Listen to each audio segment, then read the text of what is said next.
भारत में भी कुछ लोग हैं जो नहीं चाहते कि भारत खड़ा हो। वो अपने खेल नहीं खेल सकेंगे, इसलिए इनका निरंतर विरोध चलता है।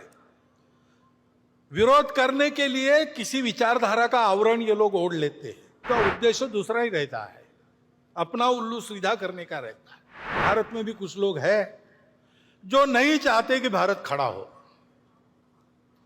और इसलिए समाज में कैसे विभेद पैदा करना, समाज की सामूहिकता जो निर्माण हुई उसको कैसे तोड़ना, अलगाव और टकराव कैसे पैदा करना,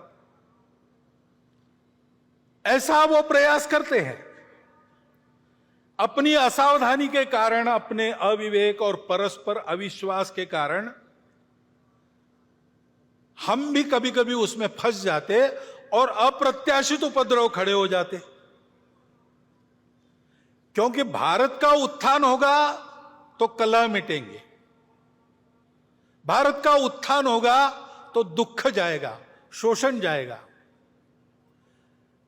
इनके आधार पर अपने स्वार्थ का धंधा करने वाली दुनिया की और अंदर की जो ताकतें हैं, भारत बड़ा होने से उन पर मर्यादा आएगी।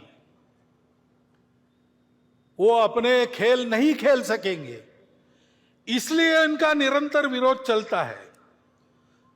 विरोध करने के लिए किसी विचारधारा का आवरण ये लोग ओढ़ लेते हैं, बड़ी चिकनी चुपड़ी बातें करते हैं, कोई बड़ा उद्देश्य, मन लुभावन उद्देश्य ऐसा घोषित करते कि हम इसके लिए काम कर रहे हैं, लेकिन उनका उद्देश्य दूसरा ही रहता है, अपना उल्लू सीधा करने का रहता है। और कोई भी हो, किसी भी विचारधारा का हो, वो खाटी संघ वाला हो या कम्युनिस्ट हो, अगर वो प्रामाणिक है, निस्वार्थ बुद्धि से काम कर रहा है, तो उनके लिए वो बाधा ही बनता है। ये जानकर ऐसे सब लोगों का वो विरोध करते हैं। अभी एक नया नाम उनका चलता है दुनिया में, कल्चरल मार्क्सिस्ट या वोक, यानी जगे हुए, वोकिज्म, ऐसे शब्द चलते हैं। नाम तो मार्क्स का लेते हैं, लेकिन 1920 में ही उन्होंने समझा कि मार्क्स में ने जो भविष्यवाणी की वैसा होने वाला नहीं है, तो वैसा होने के नाम पर हमारे हाथ में पूरी दुनिया की पकड़ आ जाए, इसलिए तब से ही उन्होंने अपना उद्योग प्रारंभ किया है। इसलिए उसी समय उन्होंने मार्क्स की बातों को भुला दिया और आगे बढ़ रहे हैं। और आजकल वो जो कहते और बोलते और बताते हैं, विश्व की सारी सुव्यवस्था का उनका विरोध है। विश्व में मांगल्य का, संस्कार का, संयम का उनका विरोध है। अनिर्बंध स्वैराचार का वो पुरस्कार करते हैं।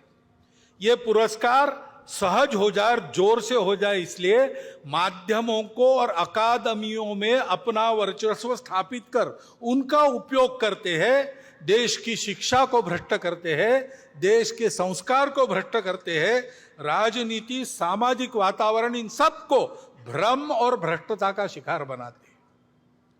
असत्य, विपर्यस्त और अतिरंजित वृत्त के द्वारा ये भ्रम और द्वेष फैलाना, भय फैलाना आसान हो जाता है।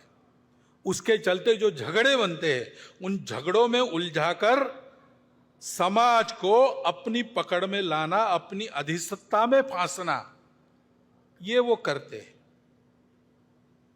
किसी भी राष्ट्र की जनता में ऐसी अनास्था, दिग्भ्रम, परस्पर द्वेष उत्पन्न करने वाली ये जो प्रणाली है ना, अपने यहां चाणक्य नीति में उसका नाम है मंत्र विप्लव। विष से एक आदमी मरता है, बाणों से एक को ही मार सकते हैं, लेकिन मंत्र विप्लव से प्रजा सहित राजा का नाश होता है, ऐसी उक्ति है। ये इन लोगों से हमको ध्यान रखना पड़ेगा, बचना पड़ेगा। राजनीतिक स्वार्थों के लिए अपने प्रतिस्पर्धी को पराजित करने की जो उद्योग चलते हैं, उसमें इन शक्तियों के साथ गठबंधन करने का अविवेक भी चलता है। यह अपेक्षित नहीं है, लेकिन होता है। और समाज में अगर आत्मविस्मृति है, समाज में अगर अनेक प्रकार के भेद है, आपस में लड़ाई है, स्वार्थों की प्रतिस्पर्धा है, ईर्ष्या है, द्वेष है, तो फिर उनका काम आसान हो जाता है।